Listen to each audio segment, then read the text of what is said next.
Kembali ke negara Amerika Serikat, dan kita akan membahas salah satu kasus yang sangat sulit dipecahkan oleh kepolisian Amerika. Bahkan, jasadnya ditemukan 1,5 tahun kemudian dengan kondisi yang hanya tinggal tulang belulang saja. Seperti apa kasusnya? Mengapa kepolisian sangat sulit memecahkan kasus tersebut?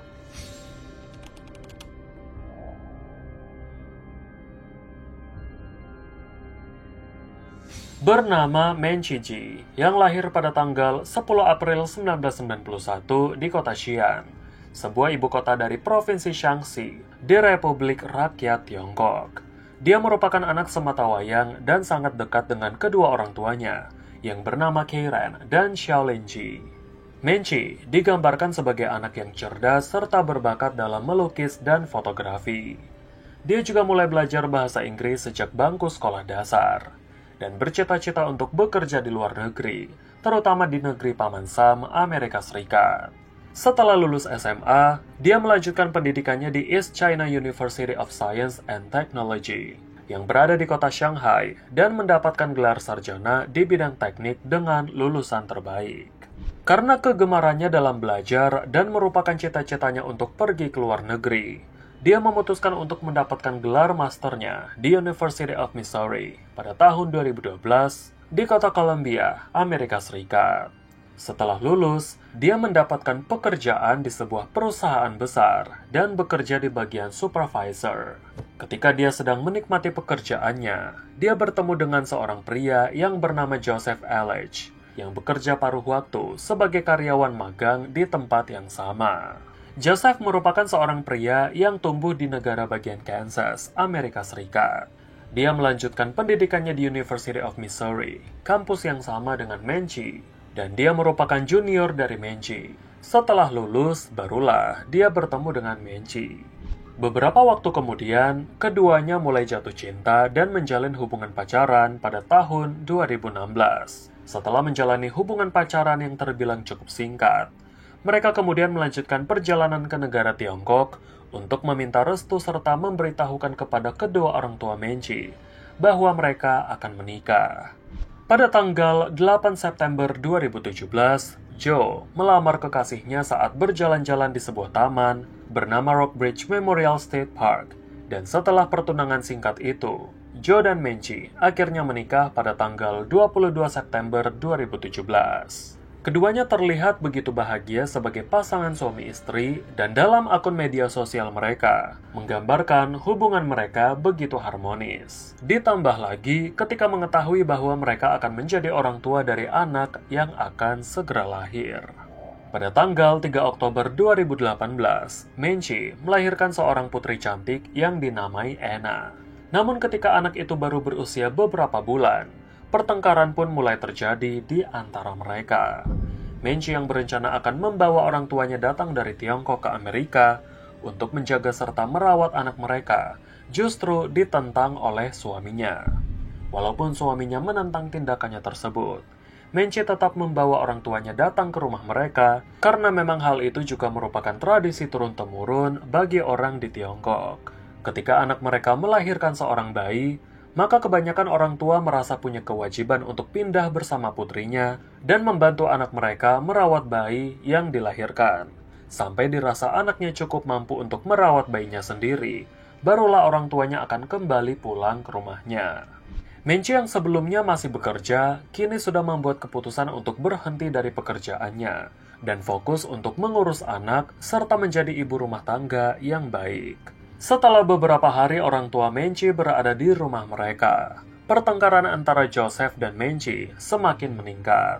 Joe merasa emosi ketika orang tua Menchi, terutama ibu mertuanya yang bernama Keiran, mengomentari dirinya saat sedang mengurusi Anna.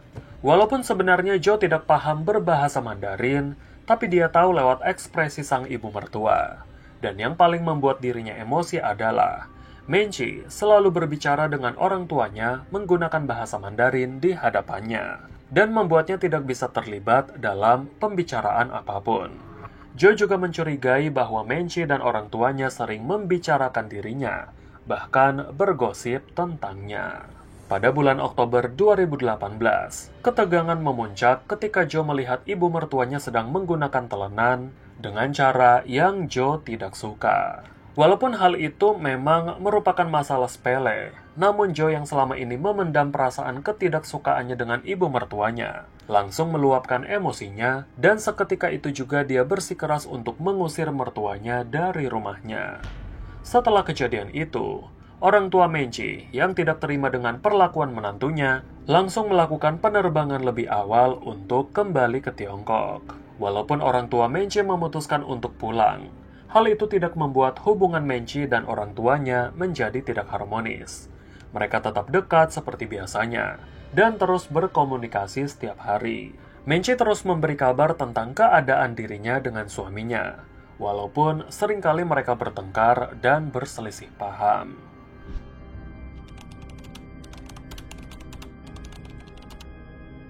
Setahun berlalu, tepat di awal Oktober tahun 2019, ibunya tidak lagi mendengar kabar dari Menchi sepanjang hari, dan pesan dari ibunya pun tidak dijawab olehnya.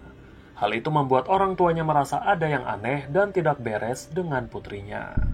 Keesokan harinya, pada tanggal 10 Oktober 2019, Menchi masih belum mengabari apapun kepada orang tuanya, dan membuat mereka semakin khawatir. Kemudian mereka menghubungi salah satu teman Menchi untuk pergi memeriksanya di rumah. Ketika temannya itu tiba di rumah Menchi, dia lantas bertanya pada Joe di mana Menchi berada. Tapi Joe mengatakan kepadanya bahwa Menchi telah menghilang dan dia tidak tahu di mana Menchi sedang berada. Di hari yang sama, ketika waktu menunjukkan jam 3 sore, Joe memutuskan untuk melaporkan istrinya yang telah hilang. Namun bukannya menelpon operator 911, dia justru menelpon layanan kepolisian non-darurat bernomor 311 dan menyampaikan bahwa istrinya telah menghilang, serta terakhir kali melihatnya pada jam 11 malam pada tanggal 8 Oktober 2019, yang artinya dia baru membuat laporan setelah istrinya 2 hari menghilang. Sementara Karen, ibunya Menchi, langsung memesan tiket dan melakukan penerbangan kembali ke Amerika Serikat untuk mencari putrinya. Joe dalam laporannya menjelaskan bahwa mereka bertengkar sebelum istrinya pergi tidur. Dan setelah dia terbangun jam 5 keesokan paginya karena mendengar putrinya menangis, disitulah dia menyadari bahwa Menchi tidak ada di sebelahnya. Ketika dia mencari Menchi ke seluruh ruangan rumah, dia menemukan bahwa kunci mobil, paspor, ponsel, dan barang-barang pribadi lainnya masih ada di rumah. Waktu itu dia berpikir kalau istrinya mungkin pergi jogging atau semacamnya. Dan setelah berhasil menidurkan anaknya, dia kembali tidur. Her phone and her wedding ring were both just left on that table. I can't unlock her phone, it's locked and I don't know the password. Joe juga menjelaskan bahwa dia tidak cepat melaporkan istrinya yang menghilang karena dia berpikir istrinya masih kesal atas pertengkaran yang mereka alami dan mungkin dia sedang pergi ke rumah temannya untuk menenangkan diri. Joe kemudian menambahkan bahwa pada malam setelah mereka mengakhiri pertengkaran, dia mencoba mendekati Menchi untuk memberinya pijatan lembut dan memulai keintiman. Menurut Joe, istrinya itu menolak ajakannya dengan mengatakan dia mempunyai rencana besok pagi dan tidak memberitahukan apapun tentang rencana yang akan dilakukannya. Polisi yang mendengar keterangannya awalnya berpikir kalau kasus ini adalah pertengkaran antara pasangan suami istri yang normal. Namun ketika mereka mulai membantu Joe untuk menemukan istrinya, alih-alih ikut mencari, Joe malah melakukan perjalanan panjang yang santai untuk mencari jalur pendakian baru. Pada tanggal 15 Oktober 2019, Joe dipanggil oleh pihak kepolisian untuk memberikan keterangan lebih lanjut. Namun dia tidak datang, tapi dia menjelaskan ulang tentang apa yang sebelumnya telah dia katakan kepada polisi lewat telepon, dan menambahkan bahwa dia menemukan sebuah dokumen di komputer istrinya yang menceritakan bahwa istrinya telah melakukan perselingkuhan dengan seorang pria yang berada di negara Tiongkok. I actually found this earlier. It's like a journal, and it talks about her having like some secret love. I think he's in China right now. Di hari yang sama, setelah memberikan keterangan kepada polisi, dia juga melakukan wawancara kepada CBS dengan mengatakan bahwa dia membutuhkan istrinya untuk kembali ke rumah dengan selamat. Dia dengan putrinya sangat mencintainya, dan dia juga menyiratkan bahwa istrinya mungkin kabur karena pria lain. I know she was talking to somebody else on the side, and I didn't know that until after she had left. But you know, whatever she's doing, I just hope she's safe, and I really hope that she can, you know, find herself and come back to me and Anna, and we can just have a big long talk, and that's all we need. But we can work things out. I think she's just confused and maybe scared. And I don't know if she felt alone, but I just really want her to come back. Kemudian untuk menjaga keamanan serta memperkuat pernyataannya, Joe menyewa seorang pengacara. Pengacaranya menunjukkan adanya pesan mesra antara Menchie dengan seorang pria yang bertuliskan, "Aku sangat menginginkanmu saat ini." Setelah kurang lebih 2 minggu Menchie menghilang, polisi menangkap Joe di apartemennya, tetapi bukan karena kasus hilangnya istrinya. Namun polisi menangkap Joe dengan tuduhan telah menganiaya putri mereka, Anna. Diketahui sebelumnya ada laporan dari ibunya Menchie bahwa saat dia mengasuh Anna, dia melihat Anna memiliki luka memar dan mungkin bukan merupakan suatu kebetulan. Bisa saja disebabkan karena disengaja. Joe mengatakan pada polisi bahwa dia tidak tahu bagaimana memar itu muncul, dan dia belum pernah melihat itu sebelumnya. Tapi setelah interogasi berjam-jam, dia akhirnya mengakui bahwa memar itu disebabkan oleh Anna yang terlalu banyak menangis, sehingga Joe mencubit serta memeluknya terlalu kencang untuk membuatnya berhenti menangis. Pada hari yang sama, ketika Joe diwawancarai di kantor polisi, polisi memintanya untuk melihat handphonenya. Dan polisi menemukan total 10 jam pertengkaran yang terbagi beberapa kali antara Joe dan Menchie, yang direkam oleh Joe secara diam-diam. Tidak tahu apa maksud Joe merekam pertengkarannya, tapi dari semua rekaman tersebut menggambarkan semua ketegangan diawali saat ibu Menchie berada di rumah mereka. Hingga banyak pertengkaran lainnya termasuk kata-kata tersirat yang menunjukkan jika Joe ingin melukai Menchie.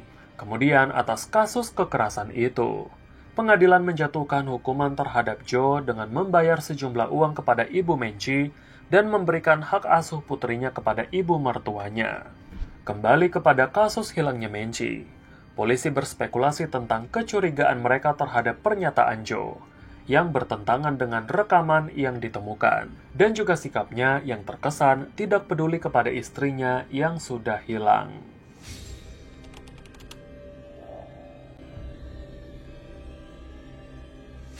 Pada tanggal 25 Oktober 2019, polisi mendapatkan surat perintah untuk menggeledah apartemen Joe, dan mereka menemukan beberapa bukti yang mencurigakan. Di antaranya buku catatan Joe yang menuliskan bagaimana dirinya akan menjawab pertanyaan dari wartawan dan juga penyidik. Polisi juga menemukan sepatu boot yang berlumpur. Kecurigaan tentang terlibatnya Joe dalam kasus hilangnya istrinya membuat polisi mencoba menangkap sinyal handphone Joe untuk melihat aktivitasnya pada saat sebelum dia melaporkan hilangnya Menchie. Dari catatan sinyal handphonenya, Joe terlebih dahulu pergi ke tepi sungai Lemon dan menghabiskan waktunya beberapa jam di sana. Hingga keesokan harinya, dia menghubungi nomor 311 untuk memberitahu hilangnya Menchie. Kepergiannya ke tepi sungai Lemon adalah sebuah aktivitas yang tidak dia beritahu kepada polisi. Mereka meyakini bahwa Joe telah membunuh istrinya dan membuang mayatnya ke sungai sebelum dia melaporkannya. Pencarian besar-besaran pun dimulai di daerah sekitar sungai yang mencakup tim penyelam dan anjing pelacak, serta ibu Menchie yang turut hadir untuk membantu pencarian putrinya. Namun setelah berbulan-bulan pencarian, mereka belum mendapatkan hasil apapun.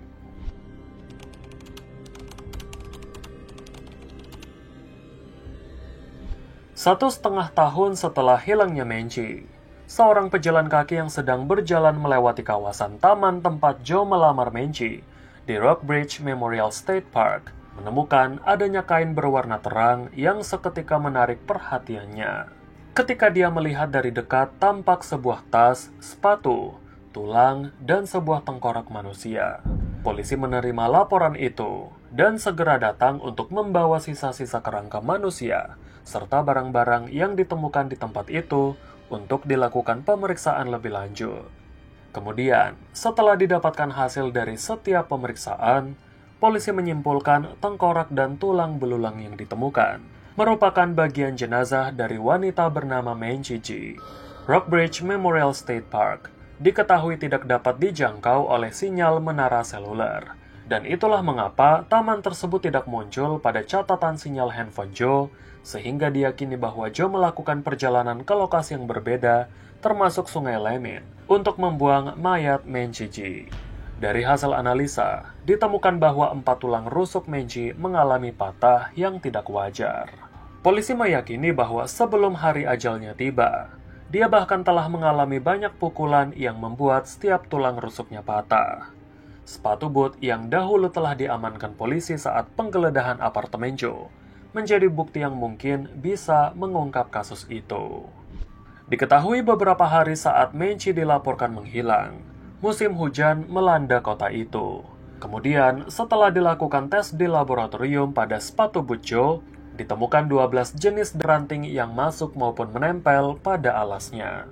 Perlu diketahui bahwa setiap individu baik manusia, hewan maupun tumbuhan memiliki DNA yang berbeda-beda. Maka dari itu, dilakukan uji laboratorium terhadap sampel 12 daun dan ranting yang ditemukan di alas sepatu boot milik Joe. Mereka harus mencocokkannya dengan DNA daun dan ranting yang ada di tempat sisa kerangka Menchie ditemukan. Hasil lab menunjukkan kecocokan dari sampel ke-12 DNA di lokasi yang berbeda tersebut. Kini, polisi telah mendapatkan pelaku utama dari kematian Menchie, yang tak lain adalah Joe, suaminya sendiri.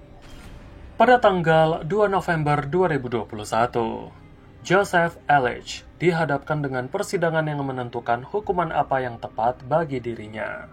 Pengacara Joe membela pelaku dengan mengatakan dia memang mengaku telah membunuh istrinya. Tetapi pembunuhan itu adalah sebuah kecelakaan dan merupakan pembunuhan yang tidak disengaja. Karena pada saat mereka bertengkar, Joe gelap mata dan membunuh istrinya. Dan karena dia takut, dia kemudian membawa mayat istrinya dan membuang mayat istrinya di tempat yang tersembunyi. Taman yang menjadi tempat dia melamar istrinya itu dijadikan tempat untuk membuang mayat istrinya karena dia berpikir kalau tempat itu adalah tempat yang cocok dan juga sepi. Tapi, dari jaksa penuntut umum berargumentasi bahwa kematian Menchie merupakan pembunuhan yang telah direncanakan. Dan mereka meminta kepada hakim agar pembunuhan ini naik menjadi pembunuhan tingkat pertama. Namun baik jaksa penuntut ataupun pengacara, tidak ada satu pihak yang mendapatkan apa yang mereka inginkan. Karena hakim memutuskan Joseph Elledge bersalah atas pembunuhan tingkat kedua, yang berarti bahwa mereka tidak melihat pembunuhan Menchie sebagai tindakan yang direncanakan. Hakim kemudian memutuskan hukuman 28 tahun penjara atas pembunuhan yang dia lakukan terhadap istrinya sendiri. Namun hukuman Joe ditambah dengan 10 tahun penjara karena terbukti telah melakukan kekerasan kepada putrinya yang masih bayi. Sehingga Joe akan menghabiskan sisa hidupnya di penjara selama 38 tahun dan akan bebas pada tahun 2059 nanti. Bagaimana menurut kalian tentang kasus ini? Apakah Joe memang merencanakan pembunuhan itu atau tidak? Dan apakah motif sebenarnya? Karena dalam persidangan tidak terungkap apa motif sebenarnya. Sejauh ini, jaksa menilai kalau Joe dendam pada ibu mertuanya dan melampiaskan amarahnya pada Menchie dengan merencanakan pembunuhan. Apalagi menurut Joe, Menchie juga berselingkuh. Tapi Joe sendiri mengaku kalau pembunuhan itu terjadi begitu saja tanpa perencanaan saat dia bertengkar dengan istrinya. Apakah memang seperti itu? Tulis dugaan dan opini kalian di bawah. Terima kasih sudah menonton video ini sampai habis. Jangan lupa untuk nantikan cerita menarik selanjutnya. Dan jangan lupa tunggu update video terbaru dari channel ini. Kita ketemu lagi di video lainnya. Sampai jumpa.